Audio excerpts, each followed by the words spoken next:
Hey, how's it going, guys? In this video, we're going to be reacting to The War of the Bucket by Oversimplified. Let's get to it. Hey, you. Yeah, you. New merch available now, including a supremely uncool t-shirt and a glorious new character pin. Link in the description down below. Alright folks, gather round. I've got some good news and some bad news. Did you say good news and glad news? No, I said good news and bad news. Very bad news. Word on the street is there's going to be a horrible plague coming in from Central Asia in the next couple decades that'll wipe out half of Europe. What's the good news? Do you have a cure? Please say you have a cure. No. Even better. The good news is we've got a new bucket for this city well.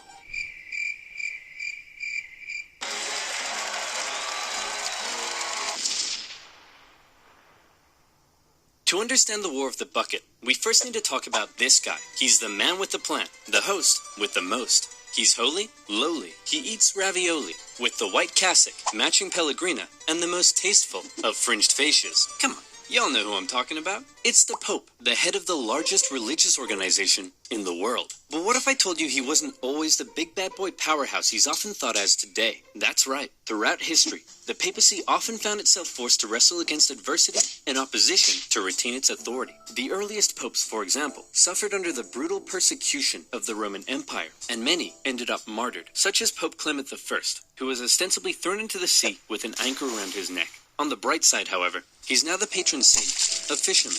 After persecution finally ended, the Pope still found himself being heavily controlled by secular kings and nobility. For over 2 centuries, the Byzantine emperor basically decided who could become Pope.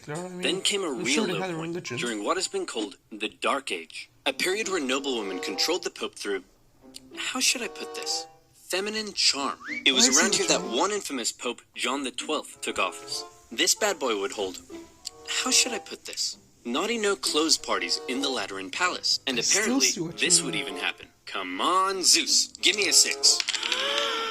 Did I say Zeus? I meant Thor. Ra, the Egyptian sun god? Dang it, who is it we worship? Perhaps you should read this, Your Holiness. In the beginning, God created the heavens and the earth? Wow! This is wild! Pope John XII eventually died exactly how he lived, caught in the act by an irate husband who picked the Pope up and chucked him out the window. He deserved it. The point I'm trying to make here is that often the Pope was a very weak and corruptible figure and was regularly used and controlled by secular leaders as a tool to increase their own power and influence. And there was certainly an element of that in the year 800, when the Pope and the Kingdom of the Franks were good BFFs, and King of the Franks, Charlemagne, was like, hey man, being King of the Franks is nice and all, but I want more legitimacy, and also to become the continuation of the Roman Empire. So what say in return for my protection, you crown me Emperor so everyone will respect me more? Sure thing, pal. We'll hold the ceremony tomorrow. Charlemagne, King of the Franks, I hereby crown you Emperor of the West. Oh my goodness. I was not expecting this at all. What a surprise. I simply cannot accept. Oh. Okay then, I guess I'll just put this back over here. Give me that crown! Charlemagne's crowning as emperor was certainly an historic moment, but it also created a bit of an interesting problem. It set the precedent that from here on out, only the Pope could crown an emperor, but the Pope was also very much under the influence and control of Charlemagne. So who really held the power here? The Pope or the emperor?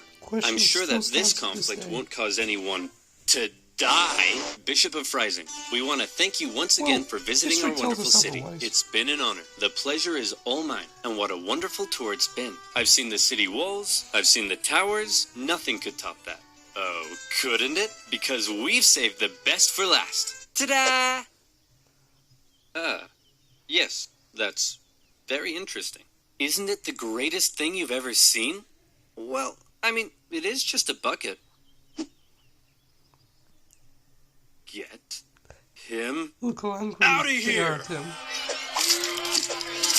Over time, Charlemagne's position as emperor and the kingdom of the Franks gradually evolved into the Holy Roman Empire. And by now, the Pope and the emperor weren't such good friends anymore, since neither could agree on who was the boss of who. To make matters worse, the emperor had taken to investing his own bishops and abbots. What does that mean? Well, allow me to explain. The problem for the Holy Roman Emperor was his empire wasn't really an empire, so much as a nightmarish federation made up of hundreds of counties, duchies, bishoprics, and more. The princes in charge of these local regions often didn't give the emperor their loyalty. The German nobility spent a lot of their time rebelling against the emperor, and the emperor spent a lot of his time trying to put down those rebellions. Can we get rid of them? Who? All the nobility. Get rid of them and pick new ones who are loyal to me. You can't just remove noble families from their territory. Please? Oh, okay. How about this? Some of those territories are ruled by bishops and abbots, and as Holy Roman Emperor, considered by many to be the deputy of Jesus Christ himself, perhaps you can choose who gets to become bishop and abbot. Yay! Now it's time to turn out the lights and go to sleep. Okay, I love you. Okay, good night. Say it back. And so it was. The emperor invested his own family and loyal followers into powerful church positions, and thereby was able to increase his own power and authority. Not only that, but the emperor and other nobility were also engaging in something called simony. That's when someone would come along and say, hey, I want to become a bishop and get all the personal riches that come with the position. Perhaps we could come to some kind of arrangement. That's right. Church positions were actually being sold to the highest bidder. And let me tell you, they probably didn't come cheap. It's going to cost you a lot more than this. I don't think so. I've got a promo code. And speaking of promo codes, do you like free money? I know I do. I really like it. And that's why I use Honey. Honey is a free browser extension that automatically finds the best promo codes whenever you shop online. For free. This means you always get the best deals without even trying on over 20,000 sites like Amazon, eBay, ASOS, and more. For example, here I am buying 7 pizzas after a long day of animating. It's currently costing me $130. Oh, hello, honey. You have a voucher for me, you say? All I have to do is click, you say? Nice. I saved $31.78, and all I did was click. There is absolutely no reason not to use Honey for everything you buy online. It's free and literally takes 2 clicks to install. Get Honey for free at joinhoney.com/oversimplified. That's joinhoney.com/oversimplified. And as always, by using my links, you'll be supporting my channel. So thank you. Now where were we? Oh yeah. Investing bishops and abbots, selling church positions, authority, and power. Wait a minute. This is depravity. The purpose of the church isn't for him to increase his own authority and power. It's for me to increase my own authority and power. What about Jesus, Your Holiness? What? I thought the purpose of the church was to spread the good message of Jesus Christ. How drunk are you? Very. Alright, the results for the election of Chief Magistrate are in. Giovanni Kablami, 1%. Spaghetti Jeff, 2%. And the bucket, 1 trillion%. Around the year 1050, a series of reformist popes came along, and they said enough was enough. They wanted to stop the emperor from abusing the church and investing his own church officials. How are you going to stop me so long as I have control over who becomes pope? Remember the circular power division? If you try to stop me, I'll just depose you and pick someone else. Oh no, I've contracted tuberculosis. And just like that, the emperor was dead.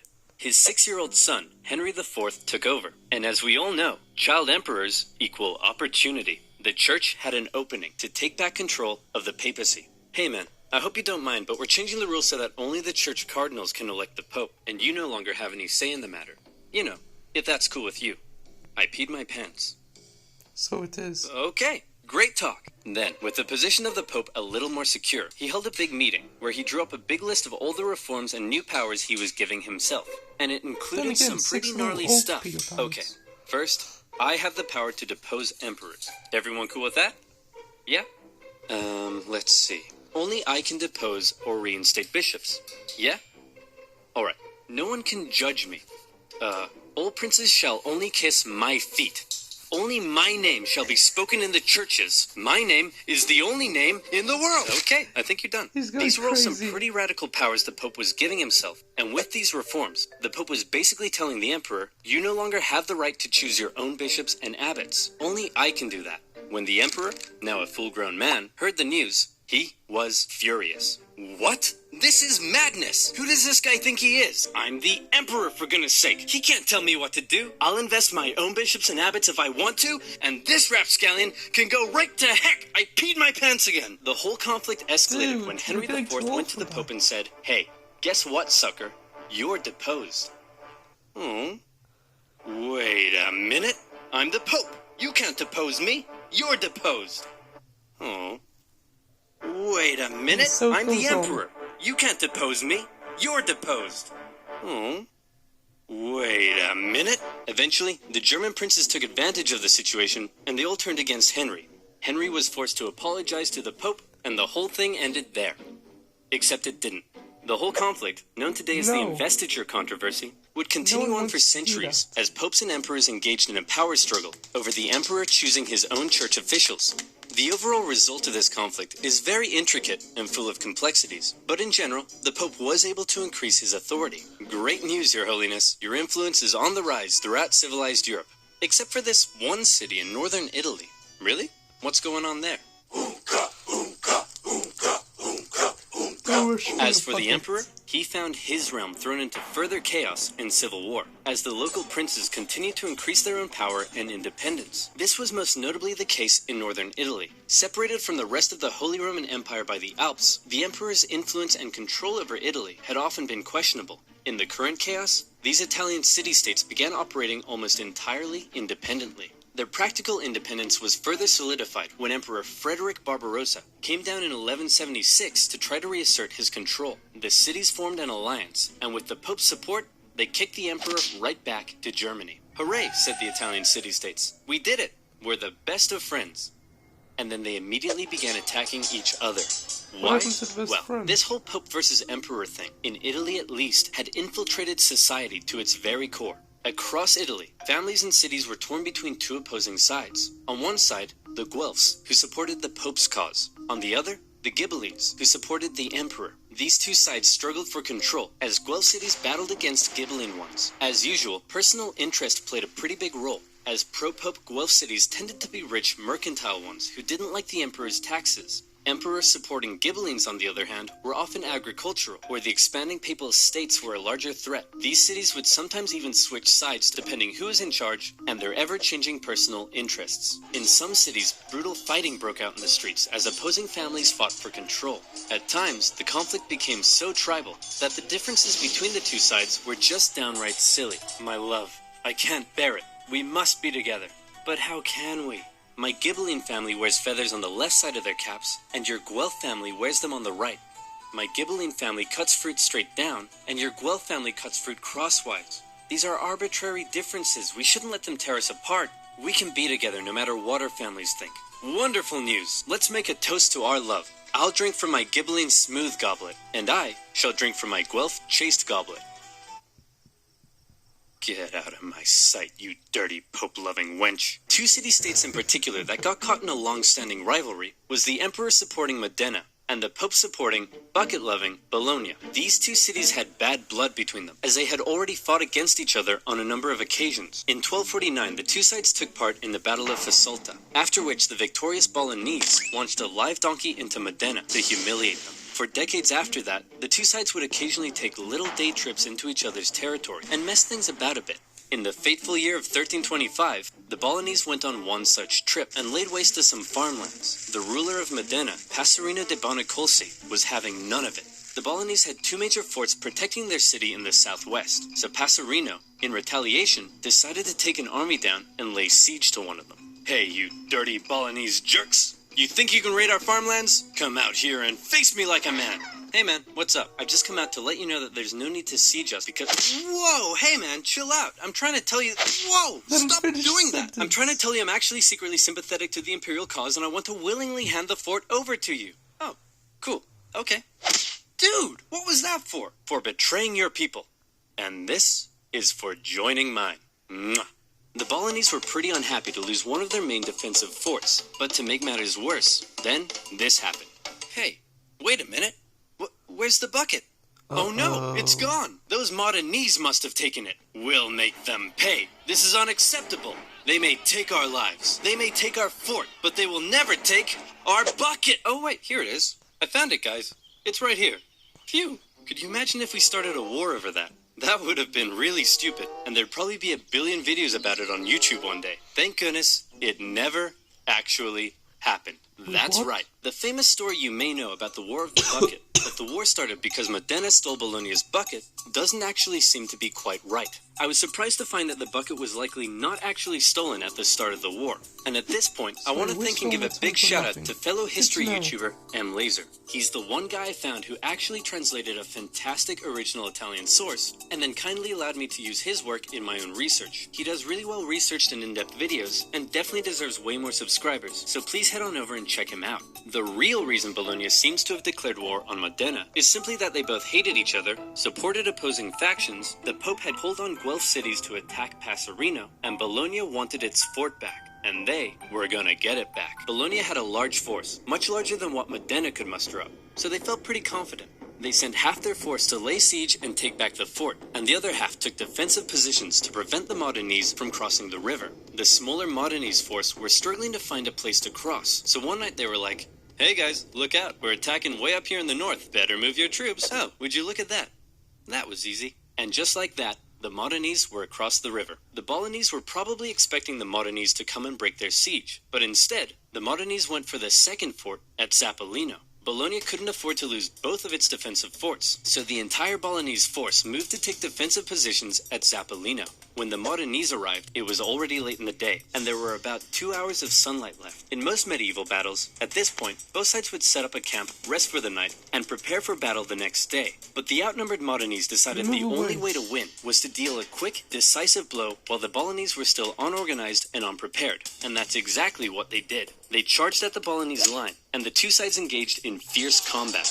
Then the sneaky Modenese pulled what must be the most predictable, yet somehow consistently surprising move in medieval warfare. They sent the cavalry around the side and hit them from behind. Bing bang bong, the Bolognese went on the run. With casualties in the thousands, Modena had won, and the Modenese cavalry chased the Bolognese cavalry all the way back to the city. After Modena's victory, they went on a tour of the Bolognese countryside, burning some stuff down along the way. When they reached the city itself, instead of laying siege, they set up a camp and basically held a massive party for 3 days. The defeated Bolognese could only sit back and watch. As the Modenese force began packing up and getting ready to leave, they noticed something. Oh my gosh. Hey, check this out. No way! Are you kidding me? They're still using traditional wells. Hey, you dumb Bolognese, ever heard of an artesian well? You can't even get water out of the ground without using a stupid bucket. It's not a stupid bucket. It's a wonderful bucket. Yeah, whatever, bucket boy. We're taking this with us.